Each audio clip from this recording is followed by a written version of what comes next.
stored up to elastic limit in कौन सा load deformation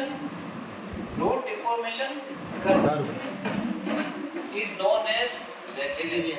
ठीक है, प्रूफ रेजिलियंस क्या होता है, ध्यान से सुनना। देखो दोनों एक ही चीज है, लेकिन रेजिलियंस कुछ भी हो सकता है। लेकिन प्रूफ रेजिलियंस क्या होती है, maximum energy stored up to elastic limit in load deformation curve। मतलब इस पूरे की एनर्जी, देखो यहाँ पे भी एनर्जी स्टोर हुई, यहाँ पे भी एनर्जी, यहाँ पे भी एनर्जी, ये पूरा रेजिलियंस है। लेकिन इसकी मैक्सिमम वैल्यू, किसी भी एनर्जी की मैक्सिमम वैल्यू जो उसके अंदर स्टोर्ड हुई है, उसको क्या बोलूंगा मैं, प्रूफ रेजिलियंस। यहाँ तक कोई दिक्कत है क्या? नहीं।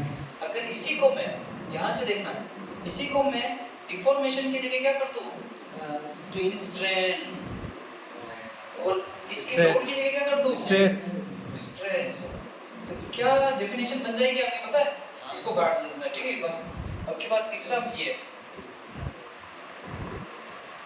Energy stored up to elastic limit in stress strain curve is known as modulus of resilience. क्या बोला मैं? ठीक है, मैं बोला है आपका एनर्जी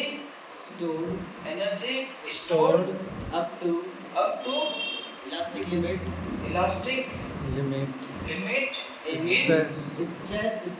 स्ट्रेस स्ट्रेन कर्व। देखो मैं तुमको वापस लिखवाने के लिए नोट्स भेज दूंगा, एक बार मैं फिर से समझाता हूँ, जो नए बच्चे हैं ध्यान से देख लो। देखो ऊपर वाला बोल दो, ठीक है। ये डायग्राम कल अपन बनाया था, ये डायग्राम और ये डायग्राम, ये से डायग्राम में जो मैंने यहाँ पर बनाया, ठीक है। सबसे पहले क्या होगा, देखो दो चीजें होगी, एक होगा रेजिलियंस, एक होगा प्रूफ रेजिलियंस, और एक होगा मॉडुलस ऑफ रेजिलियंस।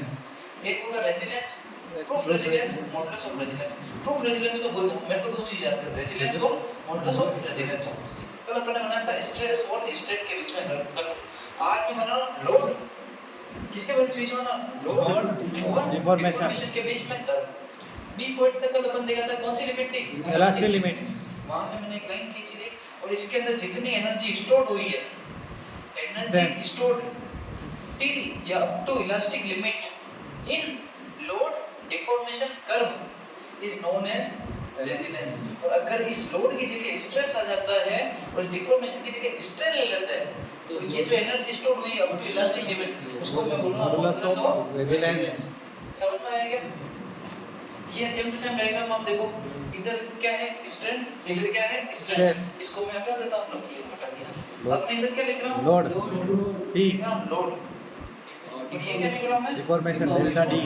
डिफॉर्मेशन को मैं किससे डिनोट करता हूं, डेल्टा। अब देखो ऊपर की लाइन पढ़ लो, load deformation curve p delta curve, ये आपका पी डेल्टा कर्व है, पी और डेल्टा के बीच में कर्व। अगर ये स्ट्रेस स्ट्रेन के बीच में होता तो क्या होता, सिग्मा और एप्सिलॉन के बीच में कर्व। अब जो फ्रैक्चर पॉइंट क्या है, एफ, ये ना, यहाँ पे मैंने खींची लाइन, और इसके अंदर मैंने क्या कर दी, शेडेड एरिया, ये एनर्जी स्टोर्ड। ये कौन सी एनर्जी है सर, एनर्जी स्टोर्ड टिल या up to fracture limit in load deformation curve is known as modulus toughness. Toughness जो लिखा ना, उसके वहां पे एक डेफिनेशन आप ये भी लिख सकते हो।